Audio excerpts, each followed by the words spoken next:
Hello, welcome back. This is episode 5 of me organising and presenting my comic issue collection. So thank you so much for everybody who's still watching. And if nobody does watch, this is just a personal video diary for myself anyway. But this is basically just everything that I've collected up until now, which is, where am I? Mid-April 2022. So let's continue. So I'm starting off with the first issue of Rorschach. It's a series, obviously spinning off of Watchmen. It's a Brian Boland variant cover. I had to go for it because I love Brian Boland, and it's Forbidden Planet exclusive again. I haven't read this yet because it's by Tom King, who does Batman Catwoman. I haven't read this yet because I haven't finished Watchmen, but I will read it as soon as I do. And then I've also got issue 2 of Human Target, published by DC. It's a cool little story about this character who morphs himself into other people so that the people he morphs into don't get killed. He gets hired to be assassinated by people who are about to be assassinated, and then something happens. I don't know. I only got 2 issues of it and then I got bored, so that's basically what I can say. Okay, next I have issue 2. I don't know where all these first issues are of Hellboy: The Bones of Giants. So myself and my brother are Hellboy fans. We loved the films, the original films in 2004 with Ron Perlman. So my brother's got the library editions of the first 4 volumes, which I need to read. But I saw this was published recently, Bones of Giants, and another one which I've got here too. And I didn't love them, to be honest. They were fine. I've got 2 issues of each series, something like that. But I didn't really feel the need to continue them, which is a shame because I like Hellboy, but I don't know. It didn't really stick out for me. And then I've got this 100-page giant, as it says there, of Gotham City Villains Anniversary. So again, it's just nice mini stories of a few of the different Batman villains, including a story about Penguin written by Danny DeVito. I mean, I had to buy it. Danny DeVito, who obviously played Penguin, and it's a nice little cover. It's pretty cool. Yeah. Next up, I have the first 2 issues of Catwoman Lonely City. Again, very sadly they've been bent a bit in the storage that I have, the box. But I think these are both covers by Cliff Chiang, the guy who wrote it. And yeah, I like them. I think they're really nice covers. And it's a good story so far. The third book I don't have yet. They're good, and I like it. I want to continue reading it. And yeah, as I said, the art's good.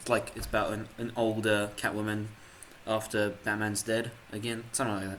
So it's reminiscent of Batman Catwoman, but the third storyline. So it's basically the same sort of thing, just her doing one last big heist while she's still got it, even though she's pretty old. So it's good. It's a good old story. I have the first issue here. I don't know how many issues I have, 2 or 3, of DC versus Vampires, which I thought was going to be basically another deceased thing, but with the vampires instead of zombies. I love these covers. The covers are really cool. The story I didn't really dig. So I've only got, as I say, 2 or 3. And maybe I should get more. Maybe when it's finished I might get the collected edition. But yeah, I don't know. It was something that didn't really hit right with me. But yeah, this variant cover is really cool. So maybe I will just get the rest of them, the really cool covers that I like. We shall see. Next to that I have Vengeance of Vampirella 22. Because, I'm liking Vampirella. So, continuing on with that series. This one, nothing special. Well, nothing special, I say. Issue 5 of Batman Reptilian. Garth Ennis, Liam Sharp. You need to read this. It's amazing. This cover's really funny. I don't know, something about it. Just Killer Croc. Waylon Jones looking really cute and what do you call it? Submissive and breedable. It's a good series. I like it, and I love the art and the story is great. Again, another series that I'm loving is Batman Catwoman, and here's the Jim Lee variant cover. As I say, I've got the Jim Lee covers of all the issues. I'm pretty sure it's very Christmas themed. I mean, the whole series is Christmas themed. I'm pretty sure it started Christmas 2020. Every issue's title is a classic Christmas song or hymn. There's a very Christmassy sort of cover there. And then also with that is issue 2 of Gun Honey, which I said is a really good series. It's cool. And this is the second one, Gun Honey, I'd recommend. Okay, so here's the other new Hellboy series that I got. The Silver Lantern Club, which basically came out at the same time as the Bones of Giants. It's a shame, but yeah. It's Mike Mignola, so the art's really good. Here's the second issue of Deathstroke Inc. There's Black Canary. This cover is by Francesco Mattina, which I'm pretty sure did this one as well, the first issue. A series that I'm not still reading, but I like those covers. And then over here I have the first issue of Ant by Image Comics. I really like the look of it and the idea of the character. The first issue was basically just some sort of origin story about her losing her dad or something like that. But it wasn't really as good as I thought it would be. It was just a shame. But I like the art and I like the way it looks, the cover especially. Oh yeah, so Eric Larson did the story and the art. Okay, so I do like the art. It looks really cool. Some nice covers. But I don't know. I am not reading it anymore. Okay, so I've got the first issue of Human Target here. There, which is the guy that takes who gets hired to be assassinated. I like the cover. It's a very interesting concept. It sets up the story well, I think. But I don't know. I'm not reading anymore. But issue 23 of Vengeance and Vampirella. It's a cool little cover. I like it. It's variant, I'm pretty sure. Yep, that's more Vampirella stuff. And then here's the first issue of Hellboy: Bones of Giants. And then Knighted. This is a really short miniseries, 5 issues, by a publisher that I don't really know, Awa Upshot it says here. I got it because obviously it's a very clear homage to Frank Miller's Dark Knight Returns, and I read like 3, maybe 4 issues of it, and it was quite good. It gave me feels of South Park, the Fractured but Whole, that game. So I don't know.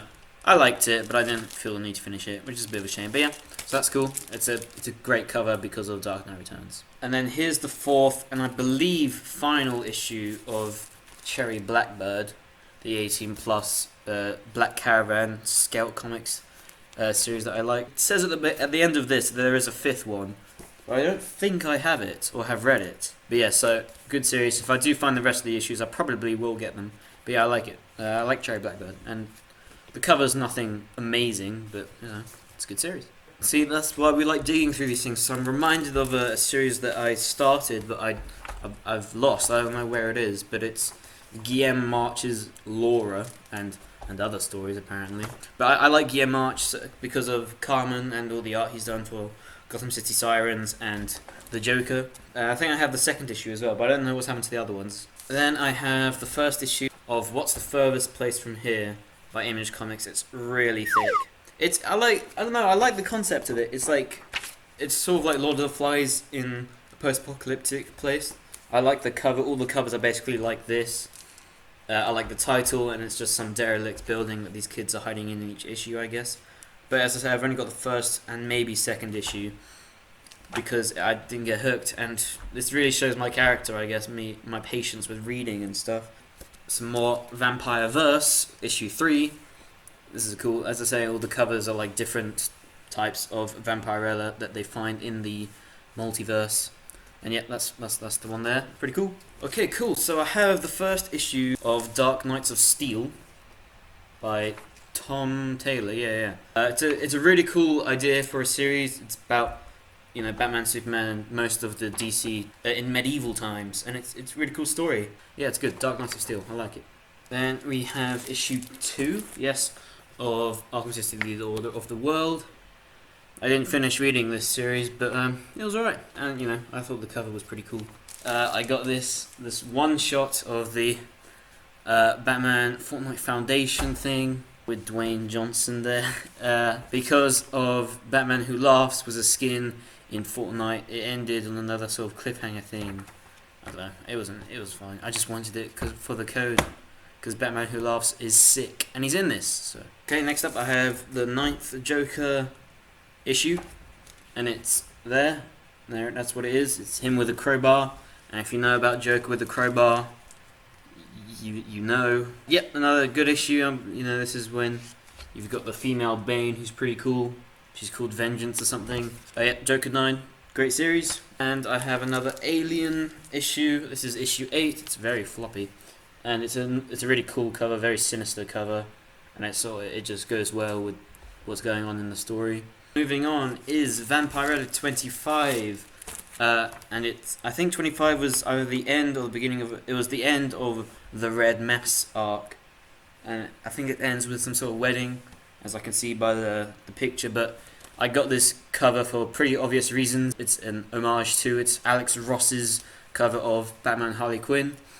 When Harley Quinn was properly introduced into the Batman canon. So it's a great cover, and yeah, so had to get that cover. Got the 24th issue of Vengeance of Vampirella, and that's Lucio Perillo, who does most of the covers for the Vampirella series. Okay, so next I have the Jeff Loeb and Tim Sale Long Halloween special. This was a one-shot, obviously tying in with the Long Halloween, just another little bit, another little story that they wrote. But I have this in another format, cover, that I will show you. I'll try to find it, hopefully, now. Here it is. So it's the variant cover I got from when I went to see the Batman on March 4th at Odeon. So they sort of released these when you went in. I dropped mine on the way out. I sort of tried to hide it in my jacket and it fell out.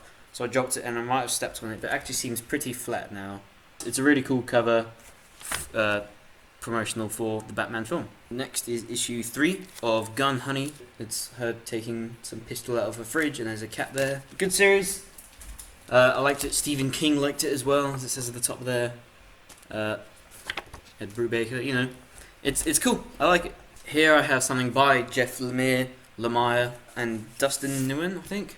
Robin and Batman, something that he did 3 issues on. It's like another story of when Robin started. I think it's Dick Grayson when he started out, and he's sort of trying to prove to himself that he can do things independently. Voice crack, and the art's nice. Dustin Nguyen, he does some good stuff. There you go. There's that sort of thing. That's nice, really nice watercolor, whatever. And I'm pretty sure that's Jeff Lemire's art, his own, on that variant cover. So that's why I got that. It's good. With that, I have the 2nd issue of Batman the Imposter.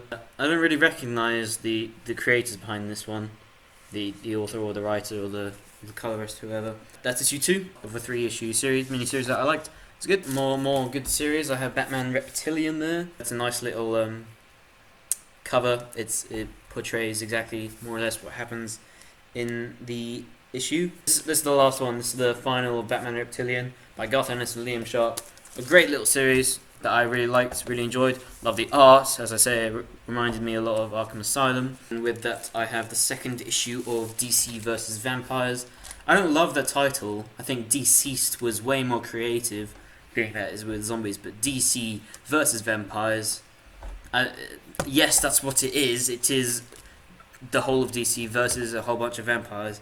But I think there could have been something really much cooler than that title. It reminds me a lot of Wizards of Waverly Place versus Vampires, or versus Zombies versus Vampires, something like that. So it reminds me of that. I think they could have done a better job with that. But this cover is very cool. As I say, I really like the DC heroes and villains being, vampirified or zombified from Deceased. So yeah, I do like the covers, but the story, I don't know, I didn't get into. Maybe I will another day. Also with that, I have the 3rd issue of Deathstroke, Inc. Deathstroke and Black Canary. I think that's the last one that I read, so I can put those away. Here we go. I have the 2nd issue of Knighted, that really random, obscure story. Yeah, so I got 3, maybe 4 of these, even though there was only 5, so I really could have just stuck out and finished it. But I didn't want to read more of it. That's it again. That's the cover. It reminds me of something. Obviously, it clearly looks like Superman. But I feel like it's got to be some sort of homage to something else, but I don't know what. Then here's the 2nd issue of Laura, that Guillaume March thing that I sort of started, but I don't know what happened to the other ones. Issue 4 of Vampireverse. This is like a cyberpunky version of Vampirella. I don't think she's in it. She might be in it in the issue itself, but yeah. Cool little art there. So here I have Batman 118. Picked it back up at 118 when the creators have switched over. I think that was a really cool cover. I liked it. I like the sort of old school DC and Abyss. So that the name of it was Abyss. So Batman went away and then came back or something like that. And then he was blinded by stuff. So yeah. And then I have the 2nd issue of Dark Knights of Steel. Yep, cool story. Everything's going really well for that. I still like that series, apart from issue 3, which I never received. And here's, I think, the 3rd, maybe final issue that I got of Arkham City Order of the World. This art style, now I'm seeing it again, reminds me quite a bit of Tim Sale. It does quite remind me of that. I don't know if you guys get that too. But yeah, it's quite a bit like Tim Sale for me, which is nice in that way. But so the last thing I'm ending with is the 6th issue of Berserker by Keanu Reeves and Matt Kint. And it was bagged and boarded by my friend at Raygun Comics. Here we go, that's what it actually looks like. It's pretty nice. I love all the bullet holes and him just stood there steaming. Okay, cool. So I'm gonna end episode 5 there. I don't know if it's too short or if it's a good length. Cheers. Hopefully I'll see you guys in episode 6 or whenever. Bye.